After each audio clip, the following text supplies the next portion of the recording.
बहुत ज़्यादा चिंतित कांग्रेस ने किया था चिंतन, लेकिन इस चिंतन के बाद जहां चिंता कम होनी चाहिए थी हुआ बिल्कुल उसके उलट, और ये चिंताएं हद से ज़्यादा बढ़ गई। क्यों बढ़ी है ये चिंता? क्या हुआ है गड़बड़? कैसे लगा है कांग्रेस को झटका? चिंतन शिविर के बाद ऐसा क्या हो गया जिससे उल्टी पड़ गई कांग्रेस की ये चिंतन शिविर करने की योजना? इन सब मुद्दों पर आज इस वीडियो पर हम बात करने वाले हैं। आप सिर्फ इस वीडियो के आखिर तक बने रहिएगा और समझिएगा कि आखिर कांग्रेस को ये चिंतन शिविर भारी क्यों पड़ गया, और इस चिंतन शिविर के बाद क्या ऐसा हुआ जो कांग्रेस के लिए पूरी तरह से उसके नाक की हड्डी बन गया। इन सारे बातों के बारे में बात करेंगे, लेकिन अगर आपने अभी तक राजस्थान संवाद चैनल को सब्सक्राइब नहीं किया है तो सबसे पहले वो कर लीजिए, ताकि आपके पास हर विश्लेषण सबसे पहले पहुंचे। तो आज हम लोग बात करेंगे कि बड़े नेताओं की तलखी कैसे भारी पड़ गई और चिंतन शिविर के बाद कैसे चिंता और ज़्यादा बढ़ गई, और कैसे बड़े नेता जो हैं वो नाराज़ हो गए कांग्रेस से इस चिंतन शिविर के बाद। इस पूरे मुद्दे पर आज इस वीडियो में है हम बात करने वाले हैं। तो समझनी होगी हमें ये बात कि चिंतन शिविर के बाद कांग्रेस का सबसे बड़ा दाव जो है वो उल्टा पड़ गया। क्या है कांग्रेस का सबसे बड़ा दाव, ये हमें समझना होगा।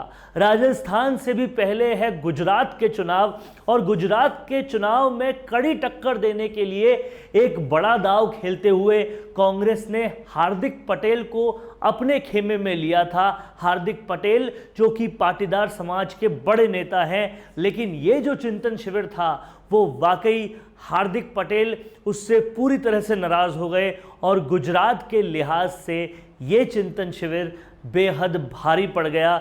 इस बात को हमें समझना होगा कि ये सब कुछ हुआ कैसे, और ये सब हम समझें इससे पहले हम आपको कड़ी दर कड़ी बताते हैं कि हुआ क्या। असल में जो सबसे पहला खेल हुआ वो हुआ गुजरात मजबूत करने के लिए कांग्रेस जो है वो हार्दिक पटेल को लेकर आई थी। कांग्रेस ने ये काम किया था कि इससे गुजरात मजबूत होगा, गुजरात में और ज़्यादा जो है वो मजबूती आएगी, लेकिन जिसको लेकर आई उसी को तवज्जो नहीं दे पाई। ये कांग्रेस की बहुत पुरानी आदत है, परिवर्तन उनसे मंजूर होता नहीं है, और जो old Turks versus young Turks की लड़ाई है, जो बुजुर्गों और युवाओं की लड़ाई है, वो कांग्रेस में सबसे ज़्यादा है। और उसी लड़ाई के चलते कांग्रेस जिस हार्दिक पटेल को लेकर आई उसी को तवज्जो नहीं दे पाई, जिसकी वजह से हम सब जानते हैं कि बदलाव से परेशानी ये कांग्रेस की हर दिक्कत की सबसे बड़ी वजह है। और इसकी भी सबसे बड़ी वजह यही हुई कि बदलाव से बहुत ज़्यादा परेशानी, बहुत ज़्यादा दिक्कत हमेशा कांग्रेस को रहती है, और वो दिक्कत एक बार और निकल कर आई।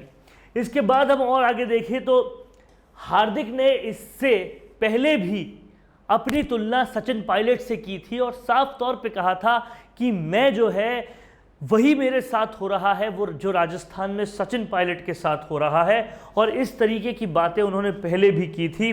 और इसके बाद देखने को ये मिला कि उन्होंने चिंतन शिविर से पूरी तरह से दूरी बना ली। अब जब चिंतन शिविर से दूरी बना ली तो बहुत सारी बातें निकल कर सामने आने लगी कि क्यों वो हार्दिक पटेल जो गुजरात कांग्रेस के कार्यकारी अध्यक्ष हैं, जिनके बूते पर कहीं ना कहीं कांग्रेस इस बार गुजरात के मैदान में आ रही है, उन्होंने ही इस सबसे बड़े आयोजन, इस चिंतन शिविर जहां पर हर कोई आ रहा है और कहा जा रहा था युवाओं की भागीदारी ज्यादा दिखा रहा है, वहां पर हार्दिक पटेल आए नहीं।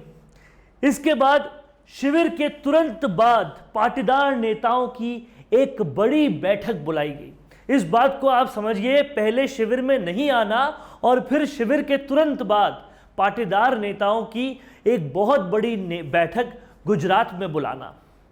आप जानते हैं कि गुजरात की राजनीति में पाटीदार समाज कितना बड़ा योगदान रखता है। इस बड़ी बैठक के तुरंत बाद हार्दिक पटेल का एक वक्तव्य भी आया, जिसमें यह कहा गया कि क्या मतलब था, क्या मकसद था, क्यों जाना है शिविर में, जब पहले हमारी बात ही कांग्रेस नहीं सुन रही, हमारी मुद्दों पे ही बात नहीं हो रही, पहले हमारे मुद्दे सॉल्व हो और फिर हम जाएंगे शिविर में। ये बोला हार्दिक पटेल ने। अब समझने वाली बात यह है, इस बयान को नोट कीजिए, कुछ साल पहले जो सचिन पायलट ने दिया था, जब वो और उनके जो सारे समर्थक थे वो गुड़गांव चले गए थे। उन्होंने कहा कि हमारी जिन मुद्दों पर बात हुई है उस पे कांग्रेस मानेगी, और फिर तब से लेकर अब तक वो मनवाने का इंतजार ही चल रहा है। बिल्कुल photocopy, copy paste Hardik Patel के साथ भी वहां वैसा ही हो रहा है। उनके मुद्दों पर बात हुई नहीं, इसलिए वो चिंतन शिविर में गए नहीं, लेकिन गुजरात के चुनाव सर पर है, अब क्या करेंगे ये वाकई देखने वाली बात होगी। और कहीं ना कहीं हार्दिक पटेल पूरी तरह से कांग्रेस से नाराज नजर आ रहे हैं, और कांग्रेस से जो है वो कहीं ना कहीं पूरी तरह से तलखी उनकी बनी हुई है। तो समझने वाली बात यह है, और सबसे बड़ा सवाल यह है कि क्या हार्दिक और सचिन सिर्फ शुरुआत है? क्या हार्दिक पटेल और सचिन पायलट सिर्फ एक शुरुआत है? क्या युवाओं का पतन ही कांग्रेस का सच है?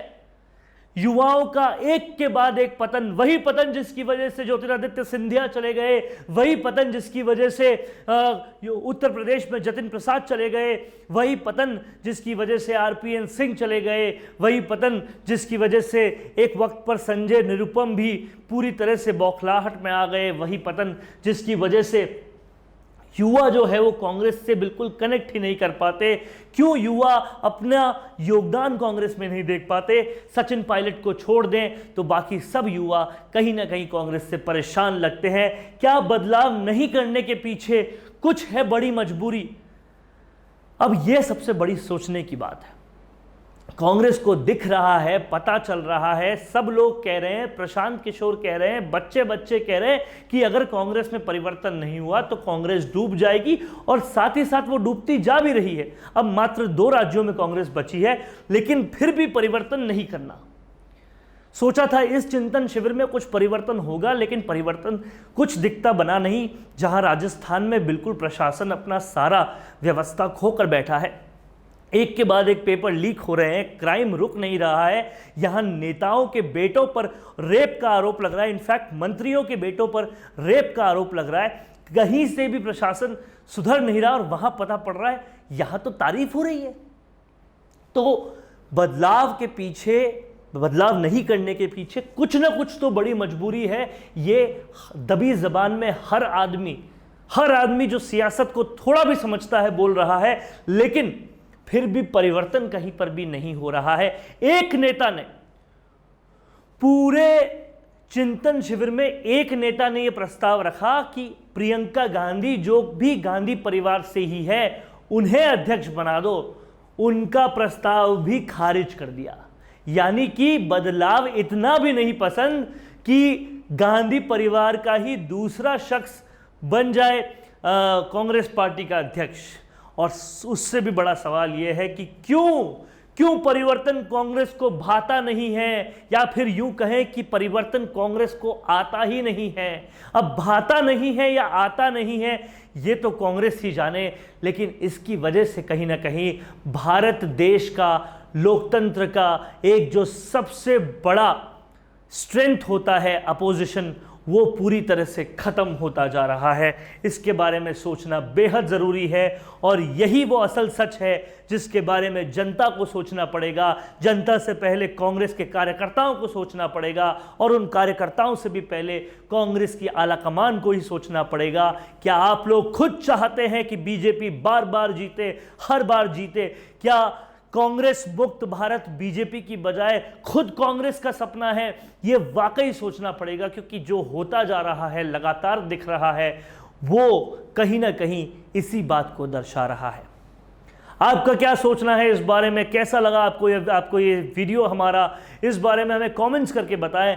अगर आपको ये वीडियो अच्छा लगा है तो इसे ज़्यादा से ज़्यादा फैलाएं, हमें कमेंट करके भी बताएं। और राजस्थान संवाद को अगर आपने अभी तक सब्सक्राइब नहीं किया है तो तुरंत कर लें। नमस्कार।